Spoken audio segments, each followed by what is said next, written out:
Olá, no Justiça Legal de hoje você vai conferir uma entrevista com a assistente social da comarca de Brusque, Isabel Weingartner, que fala sobre o fluxo de atendimento para a adoção. Acompanhe também no quadro Isso é Legal, uma iniciativa que proporciona a crianças e adolescentes de baixa renda de Florianópolis a possibilidade de ficarem mais perto das novas tecnologias. E a partir de agora você vai ver como o uso de câmeras nos uniformes de policiais do estado surge como uma nova alternativa para a segurança pública. Uma parceria entre o Tribunal de Justiça de Santa Catarina e a Polícia Militar está elevando a segurança no estado a um outro patamar. Trata-se de um termo de cooperação para a aquisição de câmeras policiais individuais com um investimento de R$6.400.000. Esses recursos eles vêm de todas as comarcas do estado. É um esforço dos juízes catarinenses que nas suas comarcas, nas suas varas, realizaram audiências de transação penal, de imposição de pena pecuniária. A partir daí, esses recursos foram reunidos no tribunal e permitiram o financiamento para todo o estado desse equipamento que vai melhorar a atuação da polícia, garantir a integridade física do cidadão e principalmente garantir que a atuação do bom policial fique registrada e ele não sofra muitas vezes acusações que são infundadas e que prejudicam o trabalho da polícia. Os investimentos feitos estabelecerão um novo patamar de serviço pela Polícia Militar. As câmeras, que deverão girar entre 1.800 e 1.900, serão suficientes para equipar pelo menos um homem em cada patrulha que nós colocaremos na rua a partir da instalação completa do projeto.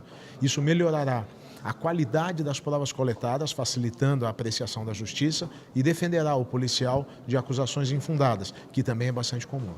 O secretário de Segurança Pública, Alceu de Oliveira, revelou que Santa Catarina terá mais câmeras que Washington, nos Estados Unidos, lugar pioneiro no monitoramento policial.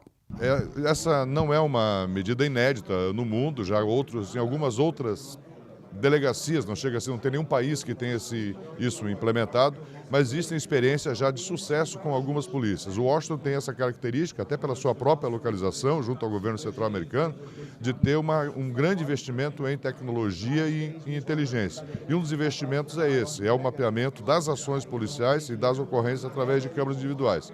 Lá é um sistema um pouco diferente, eles usam um por viatura só, são 1.800 câmeras, e essas câmeras é que trazem alguns resultados. Nós utilizamos o mesmo modelo, estamos iniciando também com um por guarnição e já com 2.000 câmeras, porque estamos abrangendo todo o estado de Santa Catarina e não só uma cidade. Essa parceria junto com o Tribunal de Justiça, investimentos importantes, alguns milhões de reais, em compra de câmeras que vão colocar e acompanhar os policiais militares de Santa Catarina no dia a dia do seu trabalho, nas abordagens aos criminosos, enfim, vai tornar muito mais técnica e evitando demonstração de mentiras daqueles que são presos. Então, esse é um aperfeiçoamento do exercício de uma atividade importante para Santa Catarina e para o Brasil, que é a atividade policial. O governador de Rondônia, Daniel Pereira, esteve presente na solenidade e explicou que Santa Catarina é um exemplo para outros estados. Santa Catarina é uma referência muito positiva para o estado de Rondônia, né? Nós, há uns 3 anos atrás, passamos a ter conhecimento do trabalho que é feito em Santa Catarina na área de segurança pública. 2 projetos que são implantados aqui, já foram implantados em Rondônia, que é o termo circunstanciado de ocorrência e a questão do uso de mão de obra de jovens civis de 18 a 23 anos para substituir os profissionais militares e bombeiros nas áreas de natureza militar. E a relação do Tribunal de Justiça de Santa Catarina com a Polícia Militar hoje foi um pouquinho mais além. O desembargador Ariovaldo Rogério da Silva recebeu o título de amigo da Polícia Militar.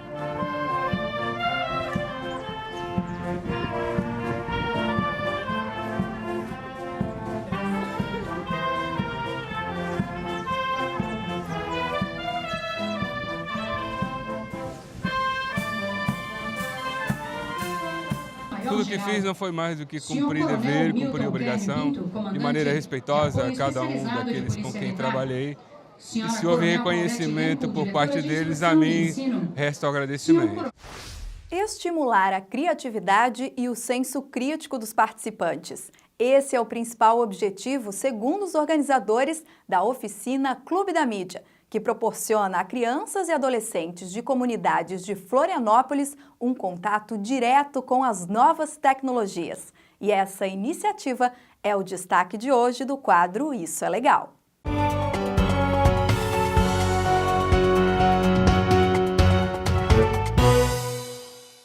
Até pouco tempo atrás, a molecada sonhava em ser jogador de futebol, ator, artista, cantor, mas hoje essa história muda. Hoje o pessoal quer ser youtuber. Pensando nisso, um projeto social que oferece diversos cursos de artes em Florianópolis lançou um clube de mídia para ensinar crianças a produzir conteúdo para a internet. A ideia é reunir pessoas que tenham interesse em produzir conteúdo de mídia, seja ele qual tipo for. Pode ser áudio, pode ser vídeo, pode ser texto, fotos, e inclusive a gente vai trabalhar com todas essas vertentes. Mas dentro dessa oficina, a gente inseriu o que a gente chama de curso de youtuber. E a criançada sonha alto. Eu quero mesmo lançar canal no YouTube, tanto que eu já tinha um canal que a Nayara gravava pra mim com uma amiga, e é muito bom. Eu queria mesmo fazer pegadinha com as pessoas, tipo, como é que posso dizer? Tipo, puxar a cadeira das pessoas, tá ligado, sabe? O projeto acolhe também crianças com algum tipo de necessidade especial, como a Nayara, que supera qualquer dificuldade para conquistar os seus sonhos. Eu quero gravar vídeo para postar no YouTube, porque nunca gravei, só gravo a minha amiga que tá aqui. Daí eu quero gravar vídeo para postar no YouTube, para a pessoa me seguir e compartilhar, curtir. Meus objetivos são ser youtuber, assim, que eu gosto muito. É legal ver, assim, quando... Deve ter uma sensação boa quando tem bastante pessoa vendo você, inscrita. Mas é uma responsabilidade também, né? Sim, muito difícil. Esse curso faz parte do projeto social Saindo das Ruas e Subindo no Palco. A fundadora, Vera Lúcia, é acostumada com as aulas de teatro e dança, que são oferecidas desde a década de 70. Mas ela confessa que se surpreendeu com a receptividade dos jovens com este novo curso multimídia. Começou esse ano, a gurizada está gostando bastante, porque mexer em internet é com eles, Falou em criar canal no YouTube, mexer em internet é o que eles querem. Mas se engana quem pensa que o curso quer trabalhar apenas questões técnicas da produção de vídeo. O curso vai muito além. A ideia é justamente desenvolver a criatividade deles, aumentar a autoestima deles, corrigir algumas posturas que eles acabam tendo por conta, sei lá, da educação ou da influência externa, mas isso de uma forma sutil, fazendo eles reconhecerem que eles não estão agindo ou podem vir a não agir conforme o que a sociedade aceita, digamos assim. E sobrou até para mim. A criançada pegou o microfone e já foi improvisando um vídeo me entrevistando. É um caminho que deveria ser seguido, entendeu? Até pelo governo, tudo devia ser implantado isso, para que as crianças realmente começassem, mas desde muito cedo. Eu acho que 4, 5 anos já devia ter projetos que levassem essa gurizada para um caminho, da arte, até do esporte também, que ajuda, porque eles vão começando a ter uma outra visão, entendeu? Se a gente quer um mundo melhor, a gente tem que criar seres humanos melhores. E através da arte tu cria seres humanos melhores, o ser humano com outra visão, entendeu? Ele começa a ver o mundo de uma outra forma. E aí tu começa a criar um novo mundo, e é isso que a gente precisa.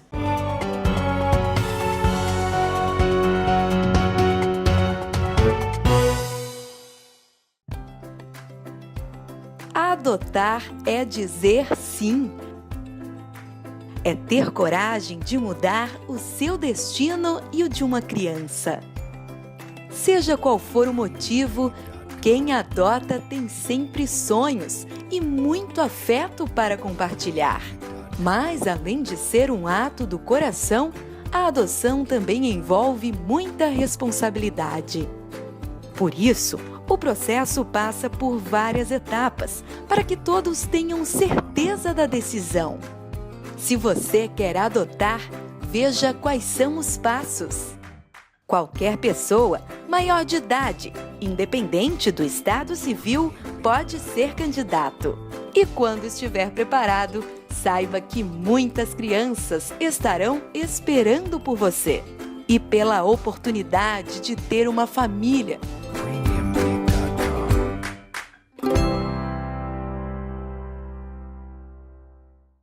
A seguir, no próximo bloco, no quadro Entrevista, a nossa convidada é a assistente social da comarca de Brusque, Isabel Weingartner, que fala sobre o fluxo de atendimento para adoção. É logo depois do intervalo. A gente volta já já.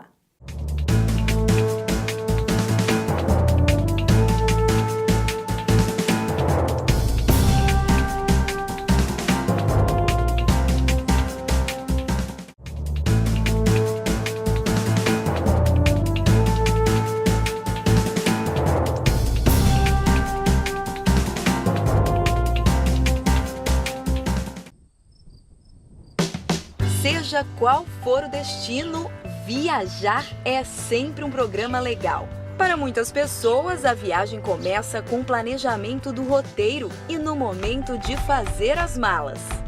Mas se você pretende embarcar com criança ou adolescente, é bom ficar atento. Em alguns casos, é necessária a autorização de viagem, tanto para as viagens nacionais quanto para as internacionais. Para obter mais informações sobre autorizações de viagens para crianças e adolescentes, procure a Vara da Infância e da Juventude do Fórum da Comarca de sua residência. E no site do Tribunal de Justiça de Santa Catarina, www.tjsc.jus.br ou ainda portalconsular.mie.gov.br. Aproveite e boa viagem! No quadro Entrevista de hoje, nós vamos conversar com Isabel Weingartner. Ela é assistente social aqui da comarca de Brusque e o nosso assunto é a adoção. Foi criado no município um fluxo de atendimento às gestantes e mães que querem colocar seus filhos para adoção. Obrigado por nos atender aqui. Obrigada.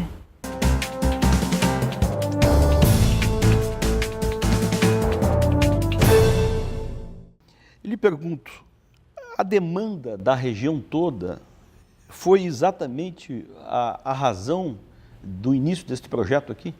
O projeto de pesquisa, inicialmente, que deu origem ao fluxo, ele surgiu a partir de reflexões que ocorreram no exercício profissional, no âmbito da Vara da Infância, aqui da comarca, no sentido de buscar algumas respostas com relação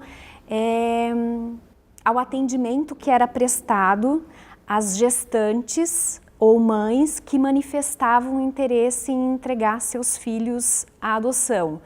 Então, foram algumas situações que nós observamos durante os atendimentos que trouxeram algumas inquietações, algumas indagações com relação ao que nós poderíamos fazer para qualificar esse atendimento, para prestar um atendimento mais humanizado a essas mulheres, com o objetivo de evitar, por exemplo, adoções ilegais, o abandono de crianças em locais inadequados. Então, o projeto de pesquisa ele surgiu nesse meio. Queria que a senhora nos contasse como foi o processo de criação do fluxo. Ele foi criado em algumas etapas. Nós apresentamos um projeto de pesquisa para o Núcleo de Estudos e Pesquisas da Academia Judicial. O projeto foi aprovado e ele foi executado num período de 2 anos, de março de 2016 a março de 2018. Então, o resultado desse trabalho que foi desenvolvido durante esses 2 anos foi um artigo científico que serviu como base teórica para a criação do fluxo de atendimento. Então, nós nos utilizamos de teoria e também da nossa prática profissional para a criação desse fluxo. Já existem resultados deste processo? Não, ainda não, porque o resultado foi apresentado há menos de um mês para a Academia Judicial, encaminhamos para a Academia Judicial, encaminhamos também como proposta de implementação para o juiz responsável pela vara da infância aqui da comarca, já que o projeto nasceu aqui na comarca, e encaminhamos também para outros órgãos competentes do Tribunal de Justiça, seja Corregedoria da Infância e Juventude, e encaminhamos também para o Conselho Nacional de Justiça. Quais os motivos que levam uma mãe a querer entregar seus filhos para adoção? Quando nós tratamos dos motivos que levam essas mulheres a buscar a justiça ou algum órgão, né, de atendimento, como unidade básica de saúde, ou então os próprios hospitais, conselho tutelar, quando elas buscam esses órgãos para fazer essa entrega, normalmente, quando se trata das motivações, do que as leva a entregar, a gente não pode falar num único motivo. Geralmente, pelo menos os estudiosos que tratam da temática e que nós utilizamos como referência para o nosso trabalho, eles apontam que normalmente são múltiplos fatores e que pode ser uma conjugação de fatores socioeconômicos e fatores familiares. Então, assim, um enfraquecimento da família extensa ou mesmo a ausência de família extensa, pais, avós, irmãos, tios que pudessem servir de apoio a essa mulher, ausência de companheiro, né? Muitas vezes a questão socioeconômica também está presente, baixa escolaridade, baixa renda, situações às vezes relacionadas à moradia, né? Então geralmente a gente trata de uma conjugação de fatores. São vários motivos que podem desencadear nessa manifestação da entrega. Ou às vezes também o próprio desejo de não maternar essa criança, de não exercer o seu papel de mãe, né? Porque na nossa sociedade está muito enraizado na nossa cultura que a condição de mãe, do exercício da maternidade, que ela é inerente à condição de ser mulher. E na verdade não é bem assim, né? O papel que hoje nós temos de mãe é uma construção histórica, ele foi se modificando ao longo da história, né? O papel de mãe, como ele é exercido hoje dentro da nossa sociedade, ele está muito vinculado à questão da própria Revolução Industrial, né? Na época, os homens saíram do espaço doméstico, ocuparam as indústrias e alguém tinha que cuidar dos filhos para dar sequência a um novo modelo societário, né? Então, assim, é uma construção. Então, nós, enquanto sociedade, temos que nos perguntar: é obrigação da mulher maternar, mesmo quando ela não quer, né? Então, assim, falar de motivações, elas podem ser inúmeras, né? Mas esses aspectos da conjugação socioeconômica, com a questão familiar, com o enfraquecimento da família extensa, ausência do companheiro e também da própria condição de querer ser mãe, são aspectos que os profissionais devem ficar atentos. Assim, a gente acaba, no projeto, no artigo científico, a gente acaba esmiuçando isso um pouco mais, trazendo essas questões para a discussão, porque elas são relevantes e elas vão conduzir muitas vezes a atuação profissional de quem está no atendimento dessa demanda. Isabel, o perfil aqui de Brusque, que é uma cidade industrial, é capaz de definir essa necessidade aqui? As mulheres são operárias também, ou seja, elas têm um papel também definido, além de serem mães. O que é que muda nisto, neste sentido?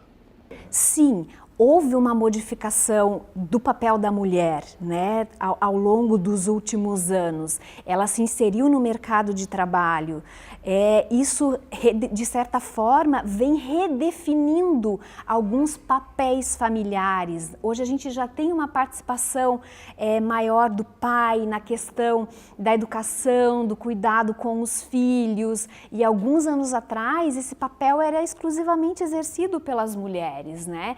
Então, houve uma mudança, mas quando a gente fala da questão da entrega de uma criança à adoção, a gente tem que ter em mente essa questão do próprio exercício da maternidade, né? Do maternar. Gerar é diferente de maternar, né? O gerar é uma condição intrínseca, né, dos seres vivos. O maternar, que significa o cuidar, o acalentar, dar possibilidade daquele ser se desenvolver, talvez a gente não deva compreender isso como algo intrínseco à mulher, porque nem sempre vai ser. Agora eu lhe faço uma pergunta ao contrário deste fluxo. Inicialmente é procurada a mãe para ela desistir de fazer a adoção, ou seja, ficar com seu filho, ser mãe, ter esta maternidade e depois ficar com a criança? Isto é também alvo do fluxo? O fluxo, ele traz várias portas de entrada. A porta de entrada pode ser a unidade básica de saúde, através do enfermeiro com quem ela tenha maior vínculo, ou então com o próprio agente comunitário de saúde. A porta de entrada pode ser o hospital, a porta de entrada pode ser o conselho tutelar, pode ser qualquer serviço da política de assistência social, CRAS, CREAS, enfim, Ministério Público. Cabe, por exemplo, a quem fizer esse primeiro atendimento, a quem receber essa demanda, fazer uma escuta qualificada dessa demanda que é apresentada por essa mulher e fazer os encaminhamentos necessários. O próprio Estatuto da Criança e do Adolescente prevê acompanhamento psicológico para essa gestante ou para essa mãe, justamente com o objetivo de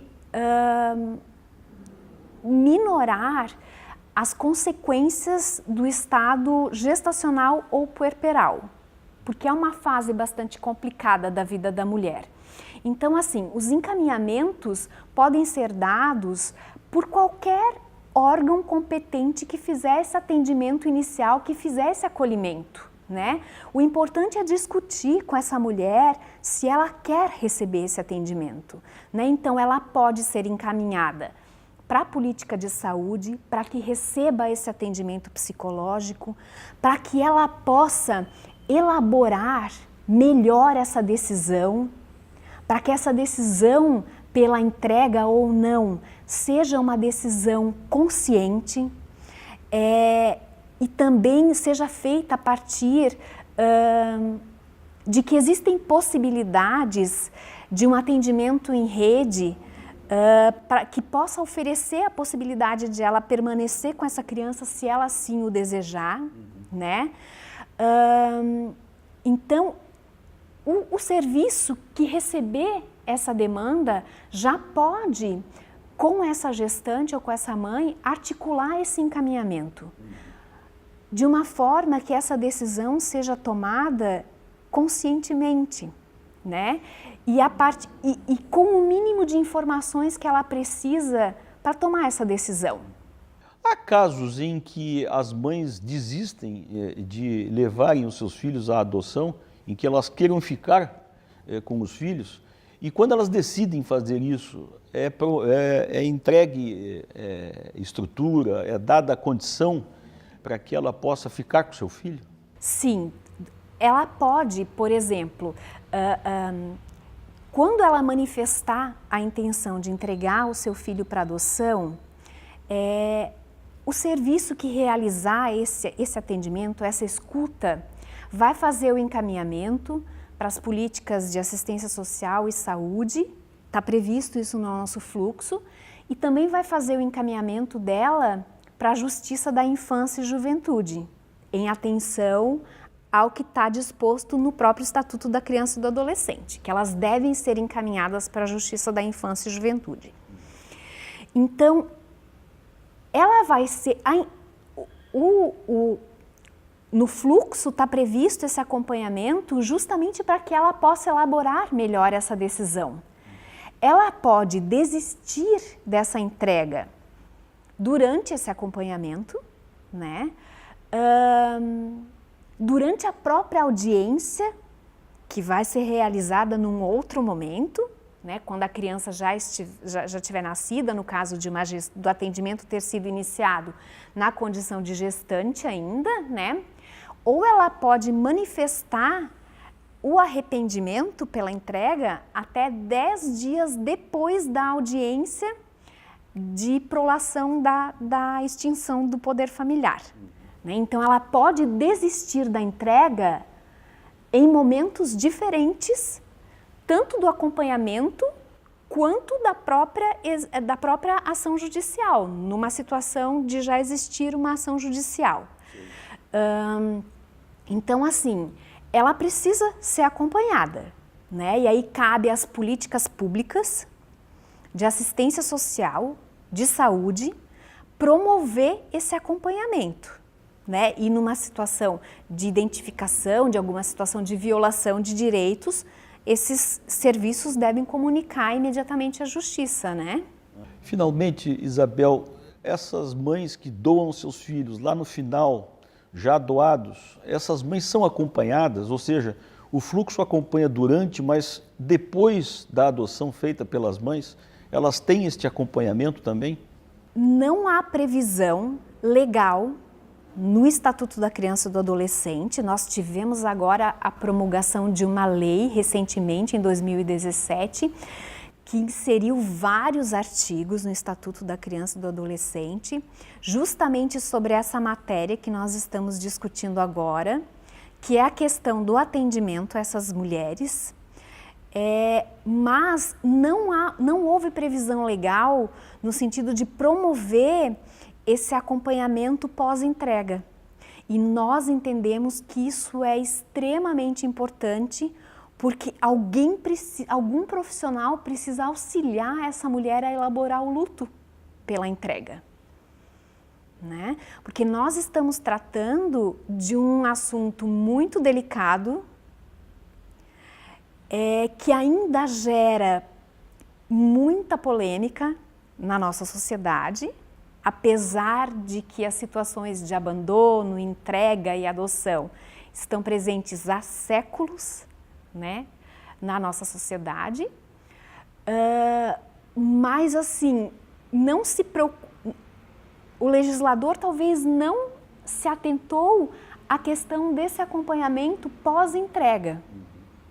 E nós consideramos que isso é extremamente importante, porque algum profissional precisa auxiliar essa mãe, né, a superar essa condição de não permanecer com o seu filho, apesar de ter sido como nós estamos falando da entrega voluntária, das mães que procuram os serviços para entregar aos seus filhos, não foi uma condição imposta a ela.